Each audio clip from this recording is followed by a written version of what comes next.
And the speed at which things change were really incredible. And I have to say that I was not entirely optimistic about the kinds of economic changes that were being made in the 1980s. I was too pessimistic. I didn't understand. I mean, if you think about China's economy, it was basically tied up in knots. And it was such that if you built a road or if you created some little efficiency or communication, then you get a lurch forward. So you get this tremendous multiplier effect of economic growth. But one of the questions that I used to ask, which is what I learned from the rural studies that when I went into a state factory, I would always, after sitting down with the management for a while, I would ask them, what's your depreciation rate? And what's your depreciation rate of capital?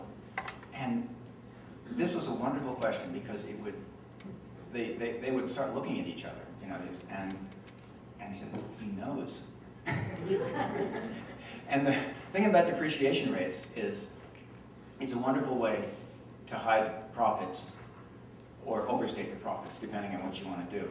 I mean, essentially, if you should be depreciating your machinery at 5%, and you know, and if you want to show greater profits to meet your plan, you just lower it. You just lower it to 2 or 3%. And if you want to hide profits and keep them in the plant, then you just raise it to 8 or 9%. And it was the fuzz factor. Now, I'm sure that they have accounting rules now that prevent that sort of thing. But through that period of the 1980s,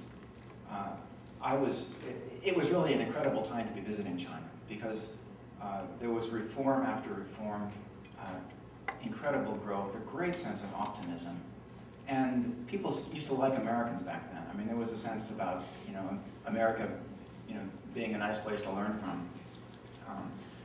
And then Tiananmen came along, and the atmosphere changed pretty dramatically. I mean, I was surprised that the economy after that was able to get back on its feet pretty quickly. But through the 1990s, as Peter witnessed, I suppose the anti-American feeling really culminated with that bombing of the Yugoslav embassy.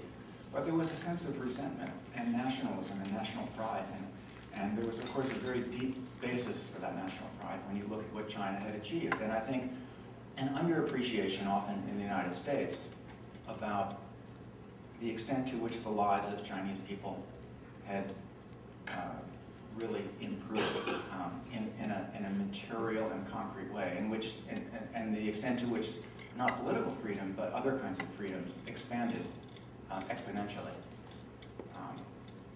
I have to say I'm almost afraid to go back because I think it's not going to be the same country that I knew when I was there, and well, maybe I should. But I think we need another fellow. Is what we need. Someone I can go visit, and hopefully they won't bomb the embassy before I visit our fellow in the field.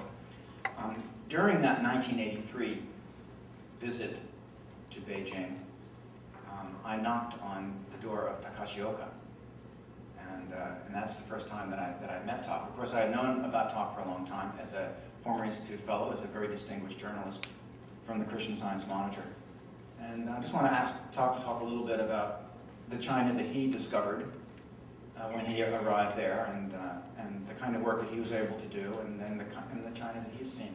Well, I got to China in the end of 1979. I had been in London working for the Christian Science Monitor, and I asked for Washington as my next post. So all of a sudden they said China, and I was not at all sure that I had been in Russia before 2 years, and I was not sure I wanted another long stay in a communist country.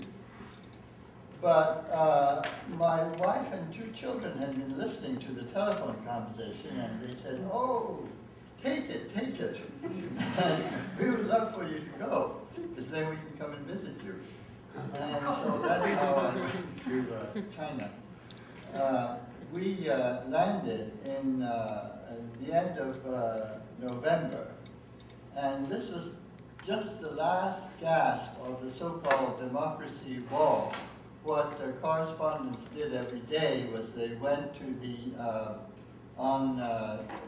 went down Chang'an Boulevard, and there's a, near what was then the bus terminal, there was a brick wall, and on that wall, people would bring their posters and their writings, and some people, and there were even sort of soapbox type speeches from time to time, and so correspondents were busy going there and trying to, write down what they had found, and so that was the first thing that we were doing, and it was cold. It was the end of fall in Beijing. It's quite cold, and there was this what they call the yellow sand. It's a dust storm that blows in from the Gobi, and it's like a fine sort of golden haze.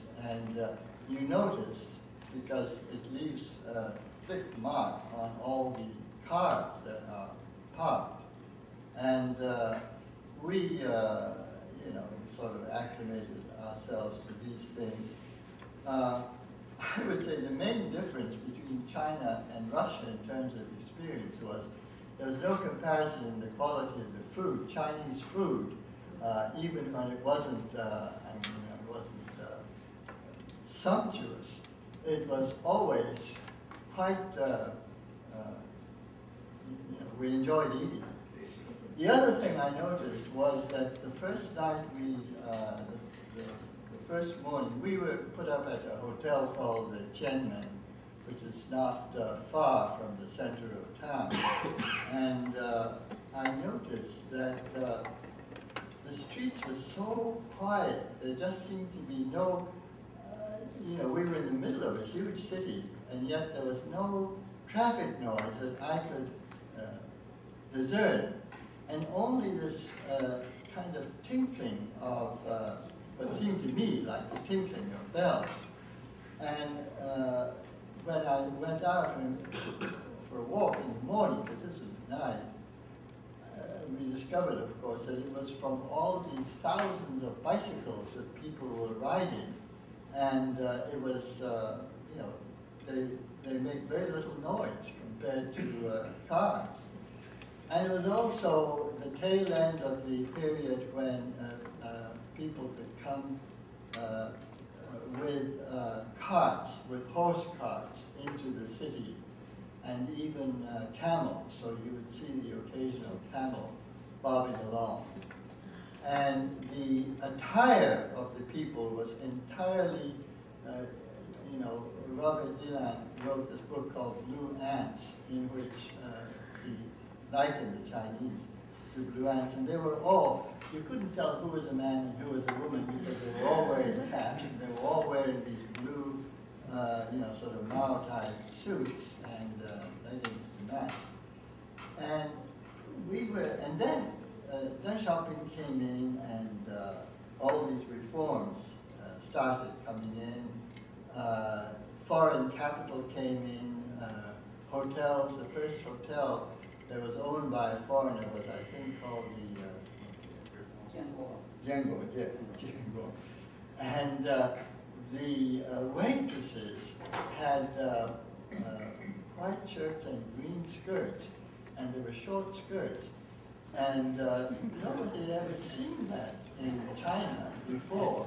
Not to mention the German sausages.